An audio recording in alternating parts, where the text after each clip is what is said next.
Mescid yok, tuvalet yok. En azından burada bir mescid, bir emzirme odası, bir şeyler yapılması lazım bu yeni belediye başkanımızdan Sayın Salih Ekinci'den. Beklentimiz budur yani.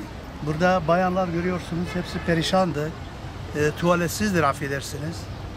İşte çok zor durumdayız yani. Burada köylü olarak burada çok mağduruz yani. Bu bir an önce bunun çözmesi lazımdı yeni başkanımızla. Bu bizim Antin Parkı. Sabah köyden geldiğimiz zaman dolmuşçular olarak biz burada yolcularımızı bırakıyoruz. Genellikle bayanlar bu parkta kalıyor. Park çok büyük. Yalnızca ihtiyaç var. Bir tuvaletin olması, en azından bir mescidin olması. Bizim yeni belediye başkanımızdan beklentimiz budur. En azından bir göz atıp bakması lazım.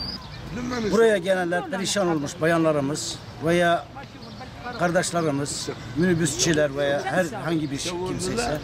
Buraya ne tuvalet var, ne mescit var.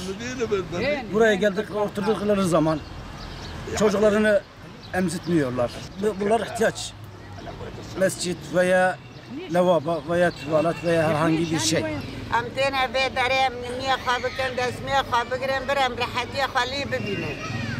إنسان مريض أي ببايا در بسوي يعني بيرك وبايا نابي كن نية خالبر بايا بكن. عجين مية شيء كنو برازار وهرن لوابو وشي مباور تناق برباد كن قتريز جع ماري جع شيك جش يعني رزيلية. بامريكاش بيركار خبر هذا ده بامريكا خارجي. بيركار خبر قال بيزدك.